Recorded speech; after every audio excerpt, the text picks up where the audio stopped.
Anak ko sana sokor no kaso sukoy ni ang nga kung anak ko kung ang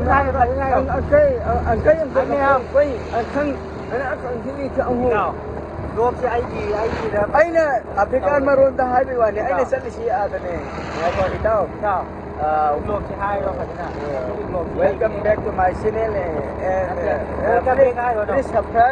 subscribe my channel นั่นเอง Nako hey, sakti ko dari kalian lo. Ay na siya dum nang tasik buka ba hiraga dum ito. Hello guys, nasi back to my channel nasi dia na sum gari daw siya na sum ahan bada ina gari daw ba ay khara nasi salin thaksil e bada na ni ay nasi hana ngau ni se wari si itaw ke nasi ki blog na ba nang ay na wa hay bi matampira kan wang halil la kan nasi ki blog si ꯑꯩꯈꯣꯏꯒꯤ sister ꯂꯦꯝꯕꯤ ꯃꯔꯤꯡ ꯑꯩꯈꯣꯏꯒꯤ ꯀꯛꯆꯤꯡꯗꯁꯨ ꯑꯩꯈꯣꯏ ꯕꯖꯥꯔꯗ ꯁꯨꯝ ꯃꯣꯏ ꯌꯥꯝꯅ ꯊꯣꯛꯄ ꯃꯣꯏ ꯌꯥꯝꯅ ꯊꯤꯕ ꯊꯣꯛꯄ ꯑꯩꯈꯣꯏꯒꯤ ꯁꯤꯁꯇꯔ ꯂꯦꯝꯕꯤ ꯑꯩꯈꯣꯏꯒꯤꯗ ꯆꯠꯄꯅꯦꯕ ꯉꯁꯤꯗꯤ ꯃꯥ ꯁꯟꯗꯦꯁꯤꯗ ꯃꯥ ꯉꯁꯤꯅ ꯑꯗꯣ ꯏꯇꯥꯎꯁꯤꯒꯤ ꯕ꯭ꯂꯣꯛꯁꯤ ꯉꯁꯤꯅ ꯑꯍꯥꯟꯕꯅꯤ ꯃꯥꯒꯤ ꯕ꯭ꯂꯣꯛꯁꯤ ꯑꯗꯣ ꯑꯩꯅ ꯒꯥꯔꯤ ꯊꯧꯔꯝꯕꯅꯤ ꯑꯗꯣ ꯑꯩꯅ ꯏꯇꯥꯎꯁꯤꯗ ꯊꯧꯔꯦ ꯍꯧꯖꯤꯛꯇꯣ ꯑꯩꯅ ꯍꯧꯖꯤꯛ ꯐꯝꯕ ꯂꯩꯔꯤꯕ ꯃꯥꯒꯤꯗ ꯑꯩꯈꯣꯏ ꯅꯁꯜꯂꯤꯁꯤ ꯂꯪꯒꯣꯟꯗꯅꯦ ꯑꯗꯨꯒ ꯈꯨꯟꯕꯤꯗꯅꯦ ꯉꯔꯥꯡꯒꯤ ꯃꯃꯥꯡꯒꯤ ꯕ꯭ꯂꯣꯛꯇ ꯑꯩꯈꯣꯏꯒꯤ ꯗꯨꯝꯕꯥ ꯂꯧꯕꯒꯤ ꯑꯩꯈꯣꯏꯒꯤ ꯕ꯭ꯂꯣꯛꯇꯣ ꯗꯨꯝꯕꯥ ꯂꯧꯕ ꯆꯠꯄꯒꯤ ꯕ꯭ꯂꯣꯛꯇꯣ ꯀꯩꯗꯧꯕꯅꯦꯕ ꯑꯗꯨꯒꯤꯗꯁꯨ ꯍꯥꯞꯈ꯭ꯔꯕꯅꯤ ꯑꯗꯨꯒꯤ ꯏꯇꯥꯎꯈꯣꯏꯗꯨꯗꯁꯨ ꯆꯠꯂꯤꯕꯅꯦꯕ ꯉꯁꯤꯒꯤ ꯆꯠꯄꯁꯤ ꯈꯣꯡꯆꯠꯁꯤ ꯑꯗꯨꯒ brother Ramsuma ꯑꯩꯈꯣꯏꯒꯤ ꯏꯌꯥꯝꯕ ꯔꯥꯝꯁꯨꯃꯥ ꯑꯩꯈꯣꯏꯒꯤ ꯌꯨꯇꯨꯕ ꯇꯧꯕꯗꯣ ꯑꯗꯨꯈꯣꯏꯗꯁꯨ ꯆꯠꯄꯅꯦꯕ ꯉꯁꯤꯁꯤ ꯁꯤꯁꯇꯔ ꯂꯦꯝꯕꯤ ꯑꯩꯈꯣꯏꯒ ꯑꯅꯤ ꯄꯨꯜꯂꯦ ꯑꯗꯨꯅ ꯉꯁꯤꯒꯤ ꯕ꯭ꯂꯣꯛꯁꯤ ꯁꯨꯃꯥꯏꯅ ꯃꯇꯦꯛ ꯅꯝꯃꯛꯑꯒꯦ ꯁꯤꯗꯩꯗꯤ ꯑꯩꯅ ꯑꯍꯥꯟꯕꯁꯤ ꯋꯥꯁꯤ ꯀꯩꯗꯧꯕꯒꯤ ꯀꯔꯤ ꯍꯥꯏꯅꯤ ꯀꯥꯎꯈ꯭ꯔꯦ ꯑꯩꯈꯣꯏ ꯉꯁꯤ ꯆꯠꯂꯤꯁꯤꯅ ꯂꯩꯔꯦ ꯑꯃꯁꯤꯅ ꯂꯩꯔꯦ ꯅꯪꯒꯤ ꯌꯨꯇꯨꯕ ꯆꯦꯅꯦꯜꯗꯨ ꯀꯩꯕ ꯅꯪꯒꯤ ꯌꯨꯇꯨꯕ ꯆꯦꯅꯦꯜꯗꯣ Vocal Heart Manipur ꯍꯥ Vocal Heart Manipur ꯑꯣ Vocal Heart Manipur ꯑꯃꯁꯤꯅ ꯃꯅꯤꯄꯨꯔꯤ ꯑꯩꯈꯣꯏ ꯏꯇꯥꯎꯒꯤ ꯍꯧꯖꯤꯛꯀꯤ ꯕ꯭ꯂꯣꯛ ꯇꯧꯔꯤꯁꯤꯅ Manipur ꯃꯄꯥꯔꯤ My name is Sesam Amir ꯑꯗꯨꯝ ꯌꯨꯇꯨꯕꯀꯤꯁꯨ Sesam Amir ꯑꯅ ꯂꯩꯔꯝꯃꯦ ꯑꯗꯨꯗꯤ ꯃꯌꯥꯝ ꯁꯕꯁꯀ꯭ꯔꯥꯏꯕ ꯇꯧꯁꯤꯜꯂꯝꯃꯣ ꯑꯍꯥꯟꯕꯃꯛꯇ ꯚꯤꯗꯤꯑꯣ ꯍꯧꯗ꯭ꯔꯤꯉꯩꯗ ꯁꯕꯁꯀ꯭ꯔꯥꯏꯕ ꯇꯧꯗ꯭ꯔꯒꯗꯤ ꯌꯦꯡꯕ ꯌꯥꯔꯣꯏꯅ ꯑꯩꯅ ꯍꯥꯏꯔꯤꯀꯣ ꯑꯗꯨꯗꯤ ꯁꯤ ꯃꯌꯥꯝꯒꯤ ꯚꯤꯗꯤꯑꯣ ꯑꯗꯨꯝ ꯂꯦꯞꯇꯕꯤ ꯊꯥꯒꯠꯂꯛꯑꯅꯤ ꯅꯨꯡꯉꯥꯏꯕ ꯐꯥꯒꯤ ꯁꯪ ꯌꯥꯎꯕ ꯑꯗꯨꯒꯨꯝꯂꯕ ꯚꯤꯗꯤꯑꯣ ꯃꯌꯥꯝ ꯊꯥꯒꯠꯂꯛꯀꯅꯤ ꯍꯣꯏ ꯌꯥꯔꯦ ꯐꯅꯤ ꯑꯣꯏꯕ ꯚꯤꯗꯤꯑꯣ ꯊꯥꯒꯠꯂꯛꯑꯅꯤ ꯑꯗꯒꯤ ꯃꯌꯥꯝꯅ ꯐꯅꯤ ꯑꯣꯏꯕ ꯚꯤꯗꯤꯑꯣ ꯁꯦꯝꯃꯛꯑꯣ ꯍꯥꯏꯕꯗꯣ ꯑꯗꯨ ꯁꯦꯝꯃꯛꯑꯅꯤ ꯍꯧꯖꯤꯛ ꯉꯁꯤꯒꯤꯁꯤꯗꯤ ꯕ꯭ꯂꯣꯛ ꯑꯣꯏꯅ ꯂꯥꯛꯑꯅꯤ ꯑꯗꯨꯗꯤ ꯉꯁꯤ ꯁ꯭ꯋꯥꯏ ꯃꯇꯦꯛ ꯋꯥꯕꯒꯥꯏ ꯌꯧꯔꯦ ꯑꯩꯈꯣꯏ ꯃꯃꯥꯡꯒꯤꯗꯤ ꯌꯨꯝꯗꯒꯤ ꯅꯝꯕꯅꯤ ꯑꯗꯣ ꯉꯁꯤꯒꯤꯗꯤ ꯌꯨꯝꯗꯒꯤ ꯅꯝꯃꯔꯣꯏ ꯑꯗꯨꯅ ꯃꯇꯦꯛ ꯑꯗꯨꯝ ꯅꯝꯃꯛꯑꯒꯦ ꯊꯦꯡꯛ ꯌꯨ ꯚꯦꯔꯤ ꯃꯁ ꯑꯗꯨꯗꯤ ꯕ꯭ꯂꯣꯛ ꯃꯈꯥ ꯇꯥꯅꯕ ꯇꯧꯁꯤ ꯌꯥꯔꯦ ꯍꯣꯏ ꯄꯨꯟꯁꯤꯁꯦ ꯁꯤꯅꯤꯅꯦꯍꯦ ꯄꯨꯟꯁꯤꯁꯤ ꯍꯤꯡꯕꯨ ꯍꯤꯡꯉꯗꯤ ꯁꯤꯅꯤ ꯑꯩꯈꯣꯏ ꯍꯧꯖꯤꯛ ꯀꯛꯆꯤꯡ ꯌꯧꯔꯛꯑꯦ ꯀꯛꯆꯤꯡ ꯑꯅꯀꯥꯏꯇꯣ ꯀꯛꯆꯤꯡ ꯑꯅꯤꯀꯥꯏꯇꯣ ꯀꯛꯆꯤꯡ ꯅꯣꯏ ꯀꯥꯎ ꯂꯨꯄꯦꯟ ꯁꯥꯒꯅ ꯃꯤ ꯀꯧꯂꯤ ꯑꯃꯨꯛꯀ ꯑꯅꯀꯣꯇꯣ ꯀꯣꯂꯦ ꯀꯣꯀꯣꯔꯅꯣ ꯆꯠꯀꯥꯏ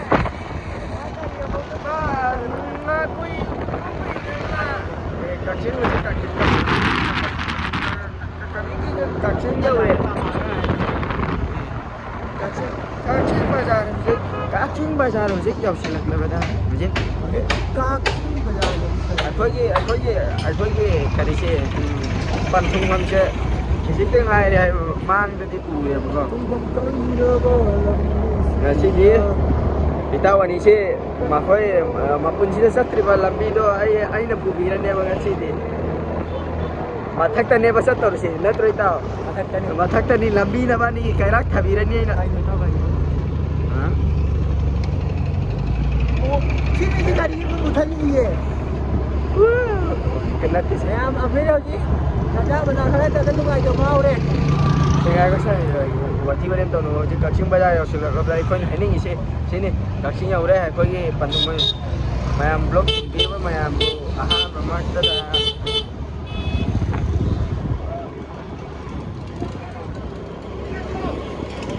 ꯀꯛꯆꯤꯡ ꯕꯖꯥꯔ ꯌꯧꯁꯤꯜꯂꯛꯂꯦ ꯑꯗꯨꯝ ꯀꯛꯆꯤꯡ ꯕꯖꯥꯔ ꯍꯧꯖꯤꯛ ꯌꯧꯁꯤꯜꯂꯛꯂꯦ ꯑꯩꯈꯣꯏꯒꯤ ꯁꯤꯗꯒꯤꯗꯤ ꯑꯩꯈꯣꯏ ꯃꯊꯛꯇ ꯀꯥꯈꯠꯂꯅꯤꯀꯣ ꯁꯔꯒꯔꯣꯝꯗ ꯍꯧꯖꯤꯛ ꯁꯔꯒꯔꯣꯝꯗ ꯀꯥꯔꯅꯦꯕ ꯑꯩꯈꯣꯏ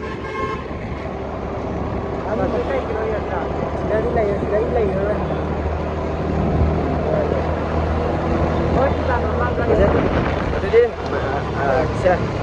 ꯏꯇꯥꯎ ꯅꯪ ꯍꯥꯏꯅꯤꯡꯕꯗꯣ ꯍꯥꯏꯍꯧꯔꯣꯁꯦ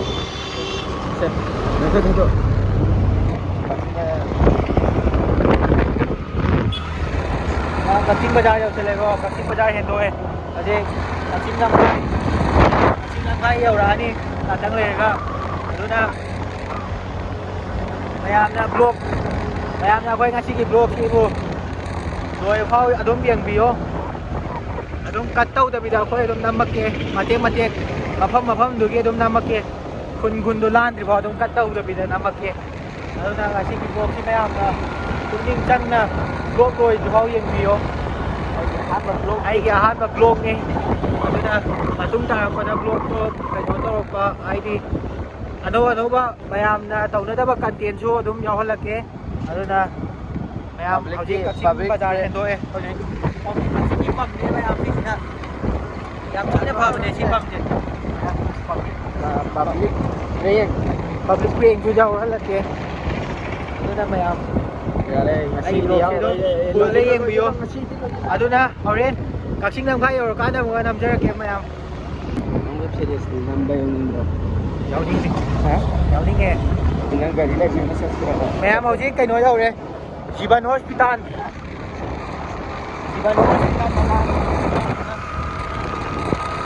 ꯃꯌꯥꯝ ꯖꯤꯕꯟ ꯍꯣꯁꯄꯤꯇꯥꯜꯁꯤꯗ ꯃꯅꯤꯡꯗ ꯎꯔꯤꯁꯤ ꯖꯤꯕꯟ ꯍꯣꯁꯄꯤꯇꯥꯜꯅꯤ ꯃꯌꯥꯝ. ꯑꯗꯨꯅ ꯃꯌꯥꯝꯅ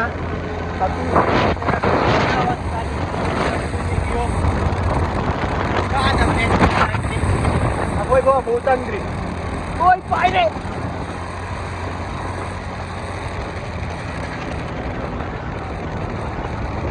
Kacing Lamphai ꯌꯧꯁꯜꯂꯛꯀꯗꯧꯔꯦꯀꯣ. ꯈꯤꯇꯪ ꯈꯛꯇꯪ ꯉꯥꯏꯔꯦ. ꯃꯇꯦꯛ ꯑꯃꯈꯛꯇꯪ ꯉꯥꯏꯔꯦꯕ. Kacing Lamphai ꯌꯧꯔꯦ. Kacing Lamphai ꯗꯨꯀꯥꯟ ꯑꯃꯐꯥꯎ ꯍꯥꯡꯗꯦꯀꯣ ꯉꯁꯤꯗꯤ. ꯈꯔ ꯍꯥꯡꯉ ꯌꯧꯔꯦꯀꯣ ꯃꯌꯥꯝ. ꯍꯧꯖꯤꯛ Kacing Lamphai ꯅꯥꯀꯟꯗ ꯁꯤꯗ Kacing Lamphai ꯂꯩ.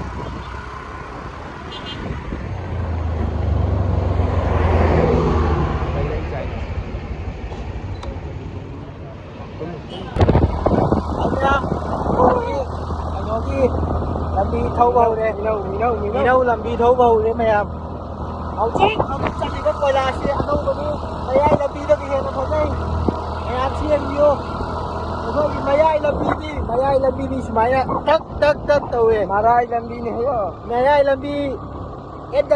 ꯃꯔꯥꯏ ꯂꯝꯕꯤ. ꯍꯣꯏ ꯇꯞꯅ ꯅꯥꯜꯂꯦ ꯏꯇꯥꯎ. ꯆꯦꯞꯄ ꯊꯧꯅ ꯑꯍꯨꯝꯅꯦ ꯇꯣꯡꯉꯤꯁꯤ. ꯃꯌꯥꯝꯁꯤ ꯚ꯭ꯌꯨꯁꯤ ꯌꯦꯡꯉꯣ. View.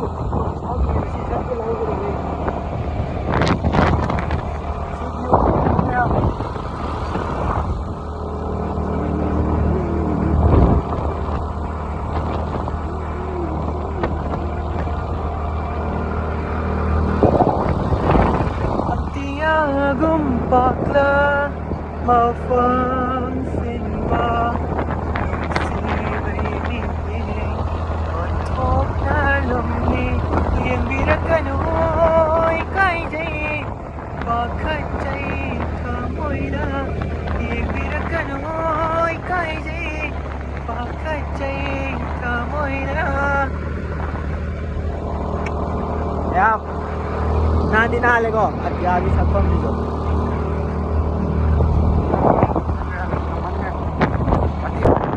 Mayam ako hꯧꯖꯤꯛ Langgon yung Minauga tayo na ba brother do yausilé mayam.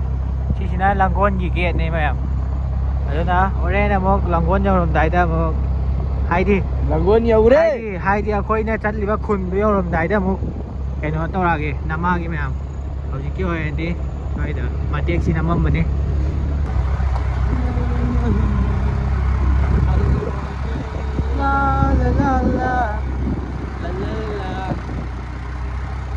ꯌꯥꯝ ꯉꯝꯃꯦ ꯃꯌꯥꯝ ꯑꯩꯈꯣꯏ ꯑꯍꯨꯝ ꯇꯣꯡꯉꯒꯅꯤ ꯀꯥꯈꯠꯂꯤꯁꯤ ꯅꯨꯡꯁꯤꯅꯕꯩ ꯊꯥꯛꯇ ꯑꯦ ꯁꯤꯒꯤ ꯚ꯭ꯌꯨꯁꯤ ꯌꯦꯡꯉꯨꯅꯦꯍꯦ ꯃꯌꯥꯝ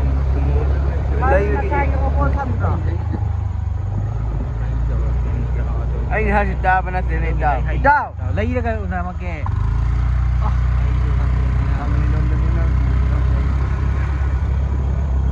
ꯁꯤ ꯂꯩꯔꯦ ꯃꯌꯥꯝ ꯂꯥꯡꯒꯣꯜ ꯇꯋꯥꯔ ꯃꯥꯡꯗ ꯎꯕꯤꯔꯤꯕ ꯑꯁꯤ ꯂꯥꯡꯒꯣꯜ ꯇꯋꯥꯔꯅꯤ ꯃꯌꯥꯝ ꯎꯕꯤꯔꯤꯕ ꯆꯤꯡꯒꯤ ꯃꯇꯣꯟ ꯁꯤꯗ ꯎꯕꯤꯔꯤꯁꯤ ꯂꯥꯡꯒꯣꯜ ꯇꯋꯥꯔꯅꯤ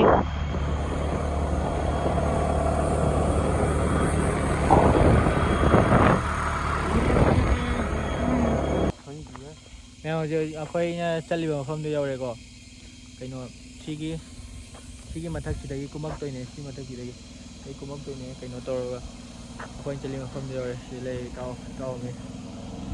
ꯑꯃ ꯂꯩꯔꯦ ꯑꯩꯈꯣꯏ ꯏꯇꯥꯎ ꯑꯃ ꯂꯩꯔꯦ ꯑꯗꯨꯒ ꯁꯤ ꯚ꯭ꯌꯨꯁꯤ ꯌꯦꯡꯉꯣ ꯃꯌꯥꯝ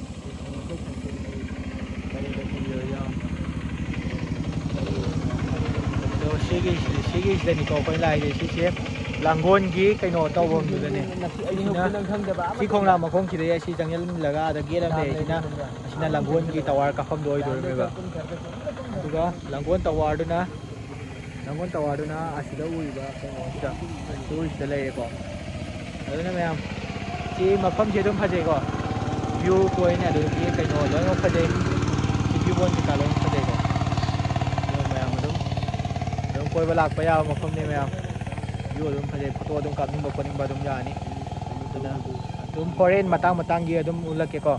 ꯁꯤꯁꯇꯔ ꯂꯦꯝꯕꯤ ꯈꯣꯏꯗꯁꯨ ꯆꯪꯕꯒꯤ ꯚꯤꯗꯤꯑꯣ ꯑꯗꯨꯝ ꯅꯝꯃꯛꯀꯦ ꯃꯌꯥꯝ ꯑꯗꯨꯝ ꯑꯩꯒꯤ ꯀꯩꯅꯣꯁꯦ ꯕ꯭ꯂꯣꯛꯁꯤ ꯑꯗꯨꯝ ꯌꯦꯡꯕꯤꯌꯣ ꯍꯜꯂꯣ ꯍꯜꯂꯣ ꯃꯌꯥꯝ ꯍꯧꯖꯤꯛꯁꯤ ꯑꯩꯈꯣꯏ ꯑꯁꯥꯏꯗꯒꯤ ꯀꯩꯗꯧꯔꯦꯀꯣ ꯏꯇꯥꯎ ꯈꯔ ꯎꯅꯔꯨꯔꯦ ꯑꯗꯨꯒ ꯍꯧꯖꯤꯛ ꯁꯨꯝꯕ ꯋꯥꯠꯂꯤ ꯍꯧꯖꯤꯛ ꯑꯩꯈꯣꯏ ꯈꯨꯟꯕꯤꯔꯣꯝ ꯆꯠꯄꯅꯦꯕ ꯈꯨꯟꯕꯤꯗ ꯂꯦꯝꯕꯤꯁꯤꯅ ꯃꯈꯥꯗ ꯂꯥꯛꯄꯅꯦꯕ ꯁꯤꯅ ꯑꯩꯈꯣꯏ ꯃꯊꯛꯇ ꯂꯥꯛꯄꯅꯦ ꯍꯧꯖꯤꯛ ꯑꯩꯈꯣꯏ ꯁꯤꯁꯇꯔ ꯂꯦꯝꯕꯤ ꯎꯅꯕ ꯆꯠꯄꯅꯦ ꯂꯥꯡꯒꯣꯜꯒꯤ ꯑꯩꯈꯣꯏꯒꯤ ꯆꯔꯆ ꯃꯅꯥꯛ ꯌꯧꯔꯦ ꯆꯔꯆ ꯃꯅꯥꯛ ꯌꯧꯔꯒ ꯂꯝꯕꯤ ꯈꯨꯟꯕꯤ ꯐꯥꯎꯕ ꯌꯥꯕꯗꯣ ꯁꯤ ꯃꯈꯥꯒꯤꯁꯤ ꯂꯝꯕꯤꯁꯤꯔꯥ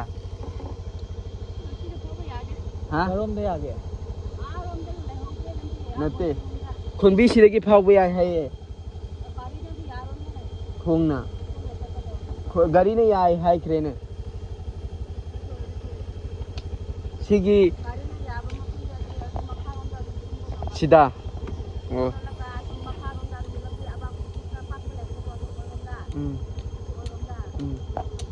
ꯁꯤꯗ ꯊꯧꯗꯗꯣꯏꯔꯣ ꯌꯥꯔꯦ ꯁꯤꯗ ꯑꯩꯈꯣꯏꯅ ꯂꯥꯛꯄꯁꯦ ꯂꯥꯡꯒꯣꯜꯗꯒꯤ ꯁꯣꯔꯠꯀꯠꯇ ꯂꯥꯛꯄꯅꯦꯕ ꯑꯗꯨ ꯂꯝꯕꯤ ꯍꯪꯉꯛꯄꯅꯦꯕ ꯑꯗꯩ ꯁꯤꯗ ꯊꯧꯊꯔꯅꯤ ꯍꯧꯖꯤꯛ ꯊꯧ ꯏꯇꯥꯎꯅ ꯊꯧꯔꯛꯑꯦꯀꯣ ꯏꯇꯥꯎꯒꯤ ꯕ꯭ꯂꯣꯛꯅꯤ ꯉꯁꯤꯒꯤ ꯕ꯭ꯂꯣꯛꯁꯦ ꯑꯗꯨꯝ ꯃꯌꯥꯝ ꯍꯟꯖꯤꯟꯁꯨ ꯍꯥꯏꯔꯦ ꯁꯕꯁꯀ꯭ꯔꯥꯏꯕ ꯇꯧꯗꯕ ꯌꯦꯡꯕꯤꯔꯤꯕ ꯃꯌꯥꯝ ꯄꯨꯝꯅꯃꯛꯄꯨ ꯁꯕꯁꯀ꯭ꯔꯥꯏꯕ ꯇꯧꯁꯤꯟꯕꯤꯔꯝꯃꯨ ꯇꯧꯗꯕ ꯌꯥꯎꯔꯒꯁꯨ ꯇꯧꯁꯤꯜꯂꯝꯃꯨ tàu bây giờ rồi cái đi đúng subscribe tàu bây giờ rồi cái đi đúng video đó phải không thâu rồi ai đã hàng ngàn rồi thâu khulaktaneeba khun samsina me lambi du dana te me kogi main road tana te bethau si khulaktaneeba agoi kitang lambi kitang ten do iraga lakmaneeba mom na kana saista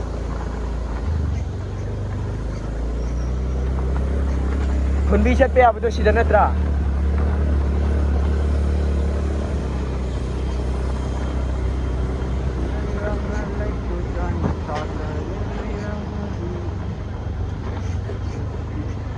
oh akhona lakpadugi sing mathakne ma taw sena je akhoi se hujik yaudore yaubaga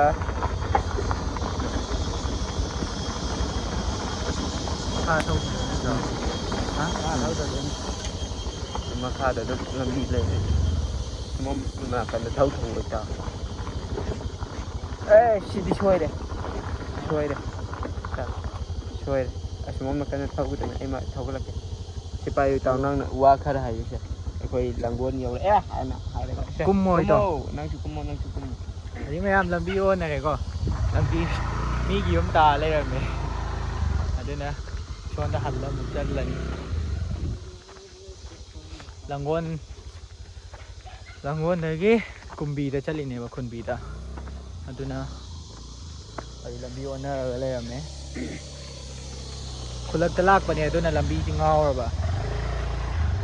ꯈꯨꯜꯂꯛꯇ ꯂꯥꯛꯄ ꯑꯣꯏꯗꯅ ꯂꯝꯕꯤ ꯉꯥꯎꯔꯦ ꯑꯗꯨꯅꯅꯤ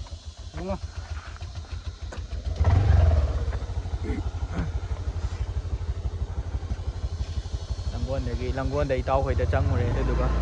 ꯊꯧꯒꯠꯂꯤꯅꯤ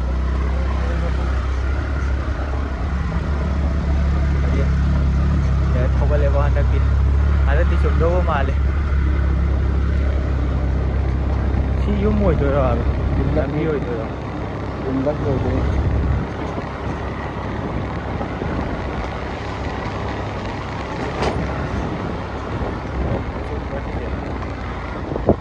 ꯃꯤꯒꯤ ꯂꯝꯗꯥ ꯁꯤꯗꯒꯤ ꯀꯨꯝꯊꯕ ꯌꯥꯕꯗꯣ ꯀꯥꯏꯗꯅꯣ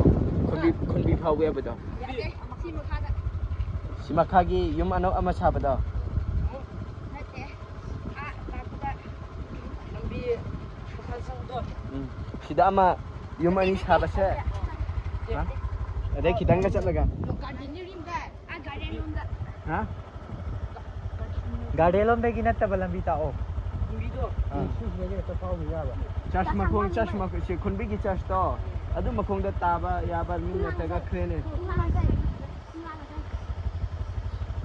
ꯑꯩꯈꯣꯏ ꯂꯝꯕꯤ ꯉꯥꯎꯗꯅꯀꯣ ꯂꯝꯕꯤ ꯉꯥꯎꯗꯅ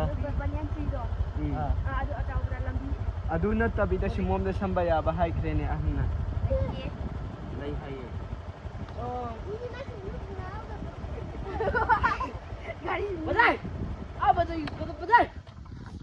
ꯑꯣꯏꯔꯣꯏꯁꯦ ꯁꯤꯁꯤꯗ ꯂꯝꯕꯤ ꯉꯥꯎꯔꯦ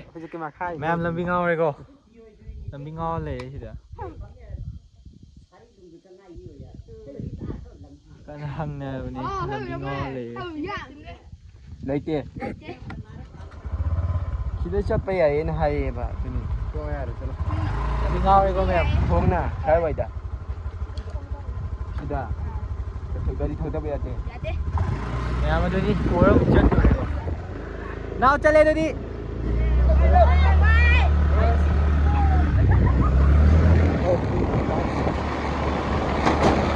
ꯂꯝꯕꯤ ꯉꯥꯎꯔ ꯍꯜꯂꯦꯀꯣ ꯑꯗꯒꯤ ꯐꯖꯅ ꯂꯥꯛꯑꯒꯦꯅ ꯍꯜꯂꯦ ꯐꯖꯅ ꯂꯥꯛꯑꯒꯦꯅ ꯇꯞꯅ ꯂꯣꯏ ꯉꯝꯃꯦ ꯌꯥꯝ ꯉꯝꯃꯦ ꯁꯤꯗꯤ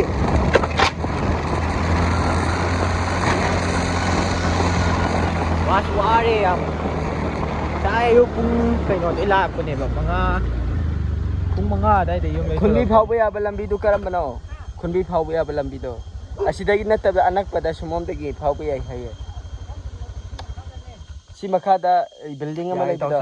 ꯑꯗꯨꯗ ꯒꯥꯔꯤ ꯊꯧꯕ ꯌꯥꯏ ꯍꯥꯏꯌꯦ ꯌꯥꯕ꯭ꯔꯣ ꯒꯥꯔꯤ ꯊꯧꯕ ꯌꯥꯏ ꯍꯥꯏꯌꯦ ꯌꯥꯕ꯭ꯔꯣ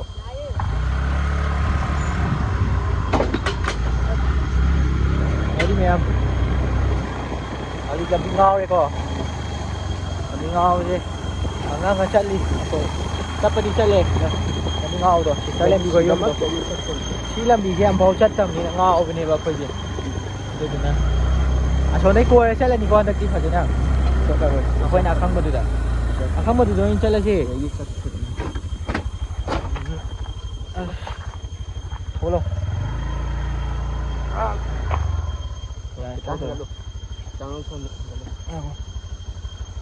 ꯌꯥꯗ꯭ꯔꯦꯀꯣ ꯒꯥꯔꯤ ꯑꯃꯗ ꯑꯩꯈꯣꯏ ꯑꯍꯨꯝ ꯇꯣꯡꯕꯅꯤꯅꯅꯦ ꯌꯥꯗ꯭ꯔꯦꯕ ꯁꯤꯗ ꯑꯃꯨꯛ ꯀꯨꯝꯊꯔꯦ ꯁꯤꯗ ꯀꯨꯝꯗꯕ ꯑꯣꯏꯔꯝꯅꯤ ꯁꯤꯁꯨ ꯃꯤꯒꯤ ꯂꯝꯗ ꯍꯧꯅꯒꯤꯅꯣ ꯁꯤꯗꯤ ꯌꯥꯔꯣꯏ ꯏꯇꯥꯎ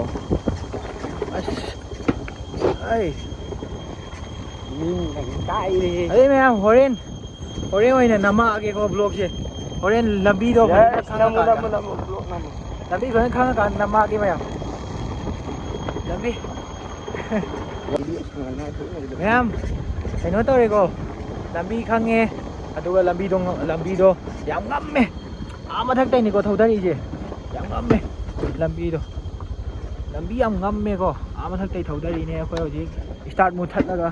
ꯀꯩꯅꯣ ꯇꯧꯔꯒ ꯀꯨꯝꯃꯛꯏꯅꯦꯕ ꯁ꯭ꯇꯥꯔꯠ ꯃꯨꯠꯊꯠꯂꯒ ꯀꯨꯝꯃꯛꯏꯅꯦ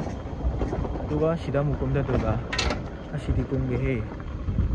ꯀꯥꯎ ꯉꯥꯏꯈꯣ ꯑꯩꯗꯤ ꯀꯤꯔꯦ ꯃꯌꯥꯝ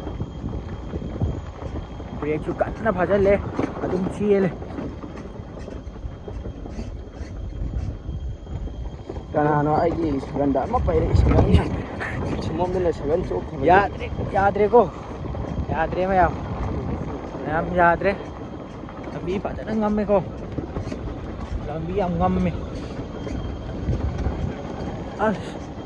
ꯀꯃꯥꯏꯅ ꯁꯨꯒꯅꯤ ꯌꯥꯗ꯭ꯔꯦ ꯑꯌꯨꯛ ꯂꯧꯅꯦ ꯑꯩꯅꯅꯦ ꯃꯌꯥꯝ ꯈꯜꯂꯤꯀꯣ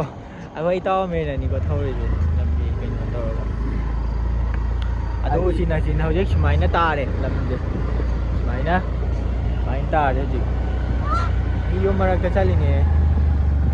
ꯌꯨꯝ ꯃꯔꯛꯇ ꯆꯠꯂꯤꯅꯦ ꯍꯧꯖꯤꯛ ꯑꯗꯨꯒ ꯁꯤꯗꯁꯨ ꯑꯉꯝꯕ ꯃꯐꯝ ꯑꯃ ꯂꯩꯔꯦꯀꯣ ꯁꯤꯗ ꯑꯃꯨꯛ ꯊꯧꯗꯔꯅꯤ ꯉꯝꯃꯦ ꯁꯤꯁꯨ ꯌꯥꯝ ꯉꯝꯃꯦ ꯀꯔꯣꯝꯗ ꯆꯠꯇꯣꯏꯅꯣ ꯑꯗꯨꯝ ꯊꯧꯗꯣꯏꯕ ꯑꯣꯏꯔꯝꯅꯤ ꯑꯗꯨꯝ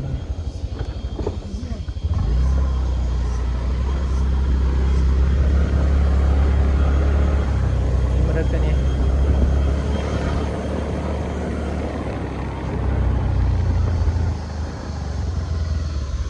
चलिए लाओ सिस्टर ꯊꯤꯔꯛꯏꯃꯤꯅꯦ ꯅꯣꯏ ꯐꯣꯟꯗꯗꯤ ꯂꯣꯀꯦꯁꯟ ꯍꯥꯡꯉ ꯊꯝꯃꯝꯃꯤꯅ ꯅꯦꯠ ꯍꯥꯡꯕꯅꯤꯅ ꯑꯩꯗꯤ ꯊꯤꯔꯛꯏꯃꯤ ꯁꯤꯗ ꯀꯅꯥꯅꯣꯝ ꯂꯩꯌꯦꯀꯣ ꯍꯥꯏ ꯁꯃꯃꯦ ꯈꯪꯅꯩ ꯁꯤꯗ ꯀꯅꯥꯅꯣꯝ ꯂꯩꯌꯦꯀꯣ ꯍꯣꯏ ꯅꯨꯡꯉꯥꯏꯔꯤꯕ꯭ꯔꯣ ꯌꯥꯝ ꯍꯩꯔꯒ ꯊꯤꯔꯦ ꯍꯥꯏꯕ ꯑꯇꯨꯕ ꯂꯥꯏꯐ ꯇꯧ ꯂꯩꯕ ꯃꯤꯗꯣ ꯑꯩ ꯂꯥꯏꯐ ꯇꯧꯔꯤ ꯑꯩꯁꯨ ꯆꯪꯒꯦ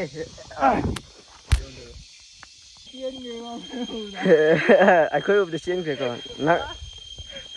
ꯑꯩꯈꯣꯏꯁꯦ ꯀꯔꯤ ꯁꯤꯗ ꯂꯥꯏꯚ ꯊꯥꯔ ꯂꯩꯔꯝꯃꯦꯕ ꯁꯤꯁꯇꯔ ꯂꯦꯝꯕꯤꯁꯦ ꯑꯩꯈꯣꯏꯅ ꯊꯤꯕꯅꯦꯕ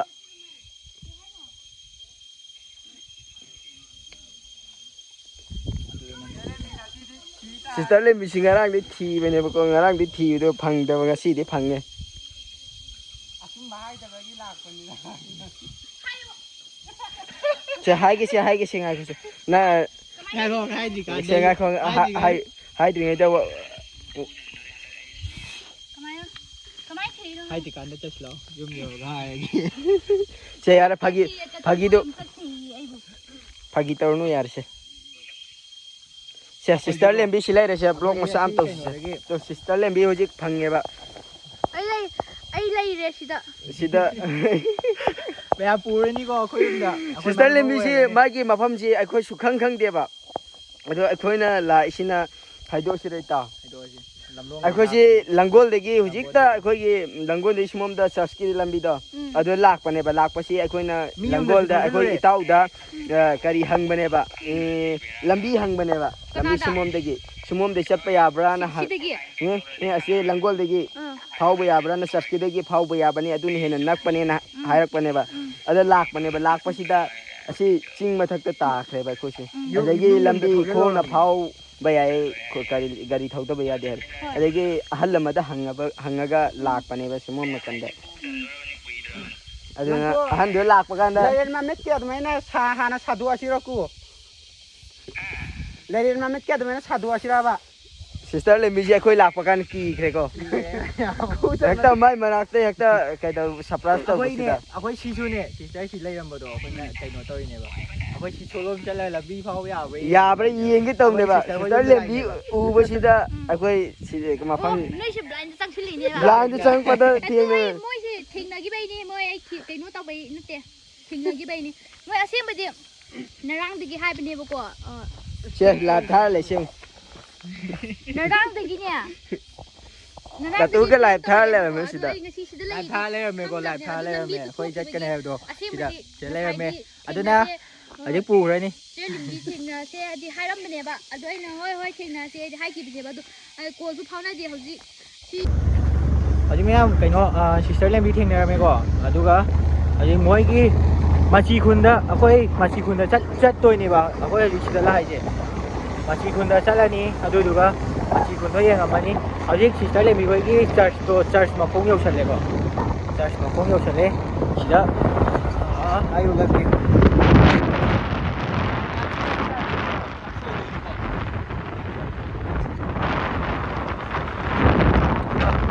ꯂꯝꯕꯤꯁꯤꯅꯦ ꯌꯥꯝ ꯉꯝꯃꯦ ꯍꯥꯏꯗꯣ ꯁꯤꯁꯇꯔꯅꯁꯨ ꯍꯥꯏꯔꯛꯑꯦ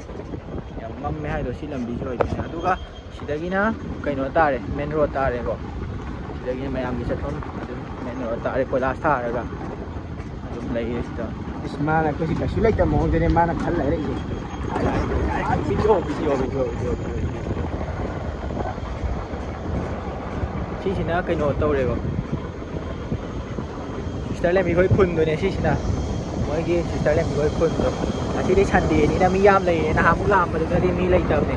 ꯉꯁꯤꯗꯤ ꯁꯟꯗꯦꯅꯤꯅ ꯃꯤ ꯌꯥꯝ ꯂꯩꯌꯦ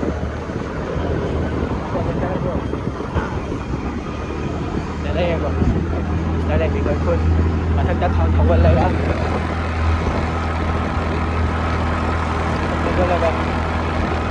ꯌꯧꯁꯜꯂꯝꯃꯒ ꯑꯗꯨꯝ ꯍꯜꯂꯛꯑꯅꯤ ꯑꯩꯈꯣꯏ ꯌꯧꯔꯒ ꯍꯜꯂꯛꯑꯅꯤ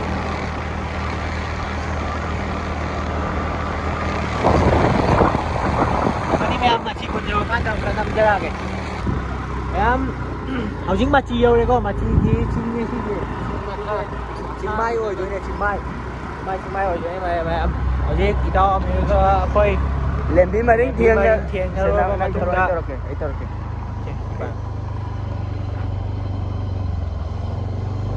hꯧꯖꯤꯛ ꯑꯩꯈꯣꯏꯅ ꯌꯥꯝꯅ ꯅꯨꯡꯉꯥꯏꯇꯕ ꯑꯃꯅꯀꯣ ꯑꯩꯈꯣꯏꯁꯤ ꯇꯞꯅ ꯑꯩꯈꯣꯏꯁꯨ ꯍꯣꯠꯅꯔꯛꯏꯅꯦꯕ ꯃꯥꯅꯕꯨꯗꯤ ꯐꯥꯒꯤ ꯇꯧꯔꯝꯕ ꯌꯥꯏ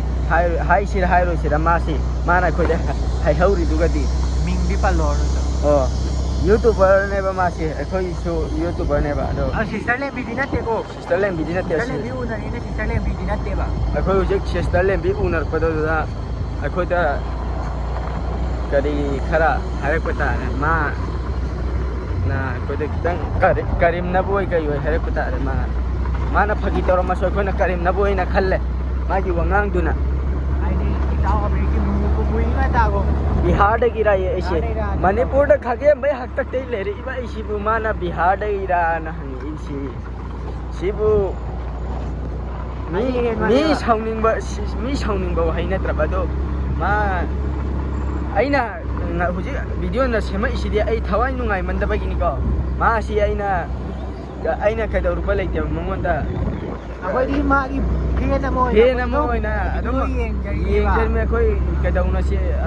ꯀꯣꯂꯥꯕꯔꯦꯠ ꯇꯧꯃꯤꯟꯅꯁꯤ ꯑꯩꯈꯣꯏꯁꯦ ꯄꯨꯟꯁꯦꯅ ꯑꯩꯅ ꯍꯥꯏꯕꯅꯦꯕ ꯑꯗꯨꯗ ꯃꯥꯁꯤ ꯀꯩꯗꯧꯕ ꯇꯧꯋꯦꯕ ꯑꯗꯨ ꯋꯥꯉꯥꯡ ꯁꯉꯥꯡ ꯈꯤꯇꯪ ꯂꯨꯗꯕ ꯃꯥꯜꯂꯤꯀꯣ ꯋꯥꯉꯥꯡ ꯁꯉꯥꯡ ꯂꯨꯗꯦ ꯑꯗꯨꯗꯨꯅ ꯑꯩꯅ ꯍꯧꯖꯤꯛ ꯍꯥꯏꯅꯤꯡꯉꯤꯕꯗꯤ ꯃꯥꯁꯤ ꯌꯥꯔꯦ ꯁꯤ ꯊꯔꯣꯏ ꯁꯤ ꯇꯥꯎ ꯁꯤ ꯃꯤ ꯑꯩꯈꯣꯏꯗꯤ ꯁꯤ ꯊꯦꯕ ꯃꯤꯅ ꯑꯩꯈꯣꯏꯗꯤ ꯇꯁꯦꯡꯅ ꯍꯥꯏꯔꯕꯗ ꯐꯥꯎꯗ꯭ꯔꯦ ꯑꯗꯨꯅ ꯈꯣꯡꯗꯥꯔꯛꯄꯅꯦꯕ ꯅꯧꯅ ꯈꯣꯡꯗꯥꯔꯛꯄꯅꯤ ꯁꯤꯒꯤ ꯁꯣꯁꯤꯌꯦꯜ ꯃꯦꯗꯤꯌꯥꯁꯤꯗ ꯑꯗꯨꯅ ꯁꯤ ꯊꯔꯣꯏ ꯑꯩꯈꯣꯏ ꯑꯗꯨꯕꯨ ꯍꯧꯖꯤꯛ ꯃꯥꯒꯤ ꯋꯥꯔꯤꯁꯤ ꯃꯥꯅ ꯑꯩꯈꯣꯏꯗ ꯀꯩꯗꯧꯔꯛꯄꯗꯨꯒꯤ ꯋꯥꯔꯤꯗꯨꯅꯤꯗ ꯑꯩꯅ ꯍꯥꯏꯅꯤꯡꯉꯤꯗꯤ ꯃꯥꯅ ꯑꯩꯈꯣꯏꯁꯤ ꯀꯩꯁꯨ ꯂꯩꯇꯕ ꯑꯣꯏꯅ ꯈꯣꯡꯗ ꯄꯛꯄ ꯎꯐꯨꯜꯒꯨꯝꯅ ꯋꯥ ꯉꯥꯡꯉꯛꯄꯗꯨꯒꯤ ꯋꯥꯅꯤꯗ ꯑꯗꯨꯕꯨ ꯃꯥꯁꯨ ꯅꯣꯡꯃꯗꯤ ꯋꯥꯇꯣꯟꯅ ꯋꯥꯡꯉ ꯀ꯭ꯋꯥꯛꯅ ꯐꯝꯗꯦ ꯑꯗꯨ ꯏꯇꯥꯎ ꯂꯥꯛꯆꯅꯤ ꯑꯗꯨꯕꯨ ꯌꯥꯔꯦ ꯑꯩꯈꯣꯏꯒꯤ ꯑꯗꯨ ꯃꯌꯥꯝ ꯍꯧꯖꯤꯛ ꯃꯔꯛ ꯊꯠꯅ ꯑꯩ ꯀꯩꯅꯣꯝꯇ ꯍꯥꯏꯍꯧꯒꯦꯕ ꯑꯩꯈꯣꯏ ꯁꯤꯁꯇꯔ ꯂꯦꯝꯕꯤ ꯎꯅꯔꯨꯏꯅ ꯁꯤꯁꯇꯔ ꯂꯦꯝꯕꯤꯗ ꯍꯥꯏꯖꯕ ꯅꯠꯇꯦ ꯁꯤꯁꯇꯔ ꯂꯦꯝꯕꯤꯗꯤ ꯅꯠꯇꯦꯕ ꯑꯩꯈꯣꯏꯅ ꯍꯥꯏꯔꯤꯁꯦ ꯃꯤ ꯑꯃꯅꯦꯕ ꯍꯥꯏꯗꯤ ꯁꯤꯁꯇꯔ ꯂꯦꯝꯕꯤꯒ ꯎꯅꯔꯤꯅ ꯁꯤꯁꯇꯔ ꯂꯦꯝꯕꯤ ꯁꯤꯊꯕ ꯅꯠꯇꯦ ꯁꯤꯁꯇꯔ ꯂꯦꯝꯕꯤꯗꯤ ꯌꯥꯝ ꯐꯩ ꯑꯁꯦꯡꯕ ꯃꯕꯨꯛꯁꯨ ꯌꯥꯝ ꯆꯝꯃꯦ ꯁꯤꯁꯇꯔ ꯂꯦꯝꯕꯤꯗꯤ ꯑꯩ ꯍꯥꯏꯔꯛꯑꯒꯦꯁꯦ ꯁꯤꯁꯇꯔ ꯂꯦꯝꯕꯤꯗꯤ ꯃꯕꯨꯛ ꯌꯥꯝ ꯆꯝꯃꯤꯀꯣ ꯑꯩꯈꯣꯏꯅ ꯍꯧꯖꯤꯛ ꯃꯥꯒꯤ ꯃꯅꯥꯛꯇ ꯆꯪꯉꯨꯔꯤꯗꯣ ꯀꯩꯗꯧꯕ ꯅꯠꯇꯦꯕ ꯃꯥ ꯎꯅꯕꯅꯅꯦ ꯃꯥꯒ ꯋꯥꯔꯤ ꯁꯥꯟꯅꯁꯤ ꯎꯅꯁꯦꯅꯗꯤ ꯆꯠꯄꯅꯦꯕ ꯑꯗꯣ ꯀꯣꯜ ꯇꯧꯁꯤꯜꯒꯦꯅ ꯇꯧꯕꯅꯦꯕ ꯑꯗꯣ ꯃꯈꯣꯏꯒꯤ ꯈꯨꯟꯕꯤ ꯁꯝꯕ ꯂꯪꯒꯣꯜꯗꯒꯤ ꯈꯨꯟꯕꯤ ꯁꯝꯕ ꯑꯩꯈꯣꯏꯒꯤ ꯈꯨꯜꯂꯛꯇꯒꯤ ꯁꯝꯕ ꯑꯃ ꯂꯩꯕ ꯑꯗꯨꯗ ꯉꯥꯏꯈꯣ ꯑꯩꯅ ꯑꯗꯨꯗ ꯆꯠꯄꯁꯤꯗ ꯂꯝꯕꯤ ꯉꯥꯎꯔꯦꯕ ꯑꯩꯈꯣꯏꯁꯤ ꯂꯝꯕꯤ ꯉꯥꯎꯕꯁꯤꯗ ꯃꯤꯒꯤ ꯈꯨꯜꯂꯛ ꯈꯨꯌꯥꯗ ꯊꯧꯖꯤꯜꯂꯨꯔꯦ ꯃꯤꯒꯤ ꯁꯨꯃꯥꯡ ꯊꯧꯖꯤꯜꯂꯗꯨꯅ lambi chatpe adren harismom da halam na tage da taga podo chat pasida sister le misi tatu ga live thar le rame ado thieng ale ba oi sister le misi thieng ale hoje manan pakhat le nga e ko si nga tang kai do le ko khai re mangonda ai na koi mangi phone do kai do pani location yenga lak pani nangi location yenga lak ga tatu na kari ai ai kana Android pai badagi hongna sani na Android pai deba ko akoi di soi badagi kai do bani ko kenga na tismom chatun Ali ma'am ay kay nam tayo ba ma'am Android pai ba mi si ko location tha ha pa su location tha da di phang bra ba ai ne hang ni mo ko sa je ai ta se na khang da hang jam yara phangi se do gide phangi hai ba Android phone se sidi na khoi na nang na ai khang location tha dra so phangi phone se direct to ba yai ba lai na aduni ma hai do khang bam lai ba ya duna hujik machi gi lambi si yamna phatta ba phibam mam lai re mamang gi sarkar na semam dra hujik sungom da am kai khoi gi block ta mai onji la si yara ami gi wa du ngang ngaru se hujik ai khoi se machi yaure ba machi yaure hai khoi hujik lai ba khun se khoi machi khun ni si gi khoi na machi gi bazar machi gi bazar yauraga khoi na hujik lambi du kai du no kaw khre ta o chingwang ma sidani ta kedo kini akoi sigi view si so yamna very very phajabo ye akoi si kasu mind fresh oye yam sauninga lakibne bas no ai mo si na pho si na kaw khre aduna tung gi view si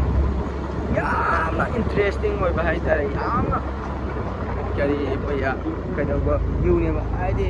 angam ba ching sida khoi gi ching gi chil inau nga kari thabi ba khoi gi pam ko ga khoi gi pam uri ba si ta sai kham sai asi corner da kham ase tung gi view si am ut ke ago su yamna je sai de kham ya sai kham ya hujik hujik akon kai dau si ko lai re ba khoi na lai ba view si hujik kaya gi mate phajage mai chat ki haiba matam da khoi gi lairam mi ba sauningi ba poche khoi gi mai hauduna prik karam ba si hujik masi gi mafam si uba kan da khoi gi swai launa mang khre adu hujik tungi view si ulake khoi itaw ni ko si itaw si lai ra itaw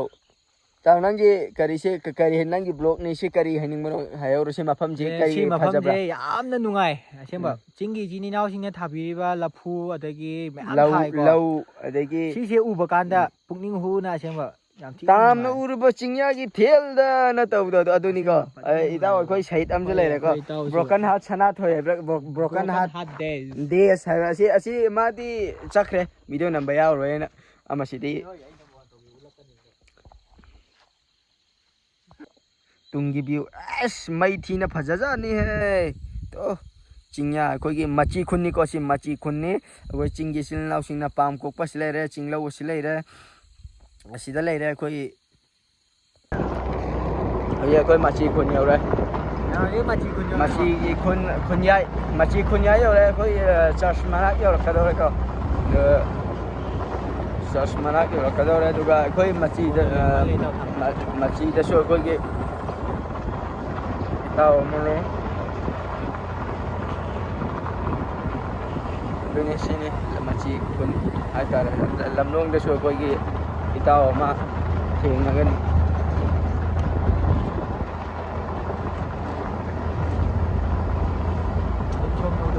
sumam to deni sina church ka pham lam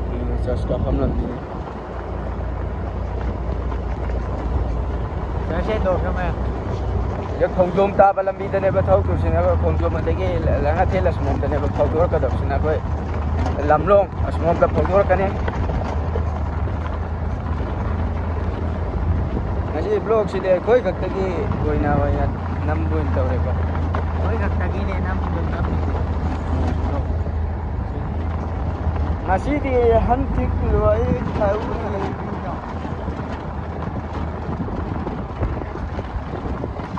ꯃꯌꯥꯝ ꯂꯝꯕꯤꯗꯤ ꯐꯠꯇꯦꯀꯣ ꯂꯝꯕꯤꯗꯤ ꯐꯠꯇꯦ ꯍꯦ ꯃꯃꯥꯡꯒꯤ ꯃꯅꯤꯄꯨꯔꯤ ꯃꯁꯤ high school ꯃꯆꯤ ꯍꯥꯏ ꯂꯝꯕꯤꯗꯤ ꯐꯠꯇ꯭ꯔꯦ ꯌꯥꯗ꯭ꯔꯦ ꯃꯃꯥꯡ ꯁꯔꯀꯥꯔꯗꯣ ꯍꯨꯕ ꯌꯥꯔꯦ ꯃꯃꯥꯡ ꯁꯔꯀꯥꯔꯗꯣ ꯂꯝꯕꯤ ꯁꯦꯝꯗꯕ ꯅꯥꯕ ꯑꯩꯗꯤ ꯁꯥꯎꯅꯤꯡꯉꯦꯕ ꯂꯝꯕꯤ ꯁꯦꯝꯕ ꯌꯥꯝ ꯐꯠꯇꯦꯀꯣ ꯅꯣꯡ ꯅꯝꯕꯗ ꯌꯥꯝ ꯍꯥꯏꯔꯦ ꯃꯌꯥꯝ ꯌꯥꯗ꯭ꯔꯦ ꯂꯝꯕꯤ ꯐꯠꯇꯕꯅꯅꯤ ꯃꯁꯤ ꯐꯠꯇꯕꯅ ꯃꯔꯝ ꯑꯣꯏꯔꯒ ꯑꯃꯈꯛꯇ ꯍꯥꯏꯌꯣ ꯁꯤꯒꯤ ꯋꯦꯗꯔꯁꯤꯗꯤ ꯃꯌꯥꯝ ꯐꯠꯇꯦꯗ ꯅꯨꯡꯉꯥꯏꯔꯦ ꯐꯨꯜꯗꯤ ꯀꯔꯤ ꯌꯥꯎꯗ꯭ꯔꯃꯦꯅ ꯑꯩꯈꯣꯏꯒꯤ ꯒꯤꯝꯕꯜ ꯌꯥꯎꯗ꯭ꯔꯃꯦꯅ ꯑꯩꯈꯣꯏ ꯈꯤꯇꯪꯗꯤ ꯅꯤꯡꯉꯦꯀꯣ ꯃꯊꯪ ꯊꯥꯗꯒꯤꯗꯤ ꯃꯌꯥꯝ ꯑꯗꯨꯝ ꯀꯩꯅꯣ ꯇꯧꯔꯛꯑꯅꯤꯀꯣ ꯄꯨꯂꯞ ꯑꯣꯏꯅ ꯑꯣꯜꯂꯛꯑꯅꯤ ꯑꯩꯈꯣꯏ ꯀꯩꯅꯣ ꯄꯣꯠ ꯆꯩ ꯁꯨꯔꯅꯤꯕ ꯑꯗꯨꯗꯩꯗꯤ ꯑꯗꯨꯒ ꯐꯖꯅ ꯃꯌꯥꯝꯒꯤ ꯁꯦꯕꯥ ꯇꯧꯔꯒꯅꯤ ꯅꯥꯟꯅ ꯇꯧꯔꯒ ꯁꯣꯃꯣꯝꯗꯁꯨ ꯚ꯭ꯌꯨꯗꯤ ꯐꯖꯅ ꯃꯩ ꯇꯥꯏꯀꯣ ꯑꯁ ꯁꯤꯗꯗꯤ ꯑꯩꯅ ꯉꯁꯥꯏ ꯅꯉꯣꯟꯗ ꯑꯩꯗꯤ ꯆꯤꯡꯗ ꯂꯩꯔꯅꯤ ꯑꯩꯗꯤ ꯆꯤꯡꯗ ꯌꯨꯝ ꯍꯣꯡꯉꯛꯑꯒ ꯂꯩꯔꯅꯤ ꯅꯨꯄꯤ ꯂꯧꯔ ꯂꯩꯔꯅꯤ ꯑꯗꯣ ꯂꯩꯁꯥꯕꯤꯁꯨ ꯑꯝꯐꯥꯎ ꯎꯗꯦꯀꯣ ꯑꯩꯈꯣꯏ ꯉꯁꯥꯏꯗꯤ ꯂꯥꯛꯏ ꯃꯌꯥꯝꯁꯦ ꯂꯩꯁꯥꯕꯤ ꯑꯝꯐꯥꯎ ꯎꯗꯦ ꯍꯥꯏꯗꯤ ꯃꯣꯏꯗꯤ ꯀꯩꯅꯣ ꯇꯧꯋꯦꯕ ꯊꯕꯛ ꯆꯤꯟꯕꯩꯔꯥ ꯀꯩꯅꯣ ꯈꯪꯗꯦ ꯍꯣꯏ ꯄꯩꯁꯥ ꯑꯗꯨ ꯍꯥꯏꯔꯨꯔꯅꯨ ꯌꯥꯔꯦ ꯑꯗꯨꯅꯤ ꯁꯤꯁꯨ ꯀꯔꯤ ꯆꯤꯜꯗ꯭ꯔꯦꯟ ꯍꯣꯝ ꯆꯤꯜꯗ꯭ꯔꯦꯟ ꯍꯣꯝ ꯂꯩ ꯃꯥꯟꯕ ꯃꯥꯟꯗꯕ ꯈꯪꯗ꯭ꯔꯦ ꯎꯕꯗꯨꯗ ꯍꯥꯏꯕꯅꯤ ꯑꯉꯥꯡ ꯃꯌꯥꯝ ꯂꯩꯍꯧꯋꯦ ꯑꯁꯤꯗꯁꯨ ꯈꯨꯟꯕꯥꯛ ꯈꯨꯟꯌꯥꯏ ꯑꯃ ꯂꯩꯀꯣ ꯑꯗꯨꯗꯅꯦꯕ ꯑꯩꯈꯣꯏꯅ ꯆꯠꯇꯣꯏꯁꯤꯅ ꯑꯩꯈꯣꯏ ꯏꯇꯥꯎ ꯑꯩꯈꯣꯏꯗꯅꯦꯕ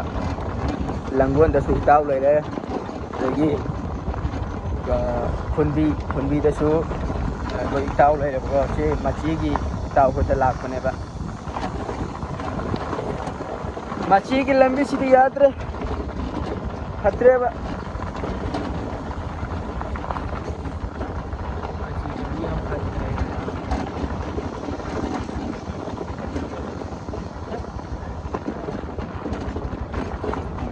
ꯉꯝꯃꯦ ꯂꯝꯕꯤꯁꯨ ꯐꯠꯇꯦ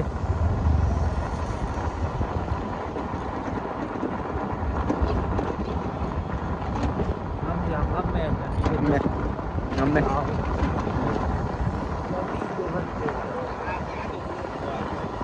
ꯍꯦꯛ ꯇꯥꯡ ꯑꯃ ꯂꯥꯛꯑꯦ ꯑꯗꯨꯒ ꯁ꯭ꯋꯥꯏꯗ ꯈꯥꯝꯃꯨ ꯉꯥꯏꯈꯣ ꯁꯤꯗ ꯈꯥꯝ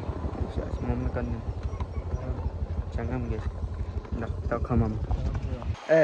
ꯍꯧꯖꯤꯛ ꯑꯩꯈꯣꯏꯅ ꯂꯥꯛꯄ ꯃꯇꯝꯗ ꯑꯩꯈꯣꯏ ꯂꯝꯕꯤꯗ ꯏꯈꯪ ꯈꯪꯍꯧꯗꯅ ꯏꯃꯤꯗꯦꯠꯂꯤ ꯈꯪꯍꯧꯗꯅ ꯑꯩꯈꯣꯏ ꯊꯦꯡꯅꯔꯦꯕ ꯁꯤꯒꯤ ꯃꯐꯝꯁꯤ ꯐꯖꯕ ꯍꯥꯏꯇꯥꯔꯦ ꯑꯩꯈꯣꯏꯒꯤ ꯁꯤꯒꯤ ꯆꯦꯜꯂꯤꯕ ꯑꯗꯒꯤ ꯕꯦꯛꯒ꯭ꯔꯥꯎꯟ ꯑꯩꯈꯣꯏ ꯇꯨꯡꯒꯤ ꯎꯍꯜꯂꯛꯀꯦꯀꯣ ꯑꯗꯨꯒ ꯍꯣꯔꯦꯟ ꯑꯩ ꯀꯛꯀꯦꯕꯀꯣ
ꯂꯣꯏꯔꯕ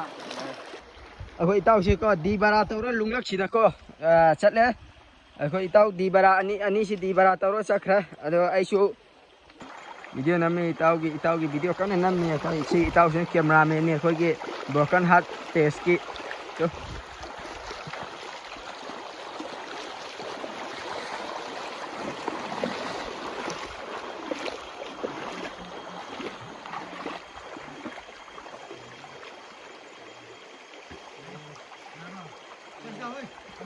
ꯂꯥꯛ ꯑꯩꯒꯤ ꯚꯤꯗꯤꯑꯣ ꯅꯝꯈꯤꯗꯕꯅꯤ ꯅꯃꯥꯏ ꯑꯃꯗꯨꯅ ꯆꯦꯛ ꯑꯣꯏꯒꯤ ꯉꯝꯅꯤꯉꯥꯏꯗ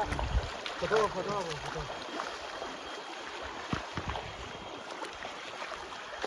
ꯌꯥꯔꯦ ꯑꯩꯈꯣꯏ ꯗꯤ ꯕꯔꯥ ꯇꯧꯔꯒ ꯍꯜꯂꯛꯎꯕꯒꯤ ꯃꯐꯝꯅꯤ ꯁꯤꯒꯤ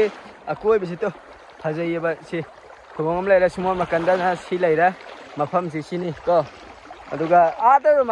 ꯃꯈꯥꯗꯁꯨ ꯂꯩꯔꯤ ꯍꯧꯖꯤꯛꯁꯤ ꯂꯣꯛꯇꯒꯤ ꯆꯦꯟꯊꯔꯛꯄ ꯏꯁꯤꯡꯅꯤ ꯑꯗꯨꯅ ꯁꯨꯃꯥꯏꯅ ꯂꯩꯔꯦ ꯃꯐꯝꯁꯤ ꯁꯨꯃꯥꯏꯅ ꯂꯩꯕ ꯑꯗꯨꯗꯩ ꯏꯇꯥꯎ ꯑꯃ ꯐꯣꯇꯣ ꯀꯥꯞꯄꯛꯑꯣ ꯍꯥꯏꯔꯦ ꯑꯗꯣ ꯁꯤ ꯑꯗꯨꯝ ꯕ꯭ꯂꯣꯛꯁꯤꯗꯤ ꯑꯗꯨꯝ ꯉꯁꯤꯒꯤ ꯁꯥꯡꯉꯅꯤꯀꯣ ꯁꯥꯡꯉꯅꯤ ꯍꯥꯏꯕ ꯃꯐꯝꯗꯤ ꯑꯩꯈꯣꯏꯅ ꯆꯠꯂꯨꯔꯤꯕ ꯂꯝꯕꯤꯁꯤꯁꯨ ꯁꯥꯡꯈ꯭ꯔꯦ ꯑꯗꯨꯗꯨꯅ ꯑꯗꯨꯝ ꯕꯦꯛꯇ ꯅꯝꯒꯅꯨ ꯐ꯭ꯔꯟꯗ ꯅꯝꯃꯣ ꯅꯠꯇꯕ ꯁꯤꯒꯤ ꯀꯩꯅꯣꯁꯦ ꯑꯩꯈꯣꯏ ꯁ꯭ꯋꯥꯏꯁꯦ ꯑꯩꯈꯣꯏ ꯚ꯭ꯌꯨꯁꯤ ꯐꯖꯅ ꯐꯖꯕ ꯃꯐꯝ ꯑꯃ ꯊꯤꯅ ꯇꯥꯕ ꯃꯐꯝ ꯑꯃ ꯑꯣꯏꯔꯝꯂꯦ ꯑꯗꯨꯅ ꯍꯧꯖꯤꯛ ꯂꯥꯛꯇ꯭ꯔꯤ ꯑꯃꯨꯛꯐꯥꯎ ꯂꯥꯛꯇ꯭ꯔꯤ first time in the vlog wanna go to ꯁꯤꯗꯒꯤ ꯃꯤ ꯌꯦꯡꯕ ꯌꯥꯎꯔꯗꯤ ꯌꯥꯎꯋꯦꯅ ꯀꯩꯅꯣ ꯇꯧꯋꯦ ꯌꯥꯎꯋꯦꯅ ꯀꯃꯦꯟꯗ ꯅꯪꯁꯨ ꯄꯔꯃ ꯇꯕꯣꯏ ꯄꯔꯃ ꯈꯣꯡꯅꯤ ꯆꯝ ꯀꯣꯏꯅ ꯈ ꯑꯩꯈꯣꯏꯒꯤ ꯀꯔꯤꯅ ꯇꯧꯕꯗꯨꯅꯤ ꯅꯪ ꯉꯥꯏ ꯁꯥꯒꯠꯇ꯭ꯔꯣ ꯏꯇꯥꯎ ꯑꯩꯒꯤ ꯁ꯭ꯀꯨꯜ ꯃꯥꯅ ꯑꯇꯣꯞꯄꯗ ꯇꯩꯊꯣꯛꯈ꯭ꯔꯦ ꯌꯥꯔꯦ ꯑꯩꯈꯣꯏ ꯍꯧꯖꯤꯛ ꯌꯨꯝꯗꯤ ꯌꯧꯒꯗꯧꯔꯦ ꯑꯗꯨꯕꯨ ꯍꯩꯔꯣꯛꯅꯤ ꯌꯨꯝꯅ ꯁꯦꯛꯃꯥꯏꯖꯤꯡꯅꯤ ꯑꯩꯈꯣꯏ ꯋꯥꯡꯕꯗ ꯂꯦꯞꯇꯨꯅ ꯇꯧꯔꯤꯕ ꯆꯤꯡ ꯑꯁꯤ ꯂꯥꯟꯊꯣꯛꯑꯒ ꯅꯠꯇꯦ ꯑꯗꯨꯒ ꯁꯤꯒꯨꯝꯕ ꯋꯥꯡꯖꯤꯡꯒꯤ ꯋꯥꯡꯖꯤꯡ ꯍꯥꯏꯋꯦ ꯇꯥꯛꯀꯗꯧꯔꯤꯕ ꯆꯤꯡꯁꯤ ꯂꯥꯟꯊꯣꯛꯑꯒ ꯁꯤꯁꯤꯡꯁꯤ ꯂꯥꯟꯊꯣꯛꯑꯒ ꯑꯗꯨꯅ ꯍꯧꯖꯤꯛ ꯑꯩꯈꯣꯏ ꯕ꯭ꯂꯣꯛ ꯌꯦꯡꯕꯤꯔꯤꯕ ꯃꯌꯥꯝ ꯄꯨꯝꯅꯃꯛꯄꯨ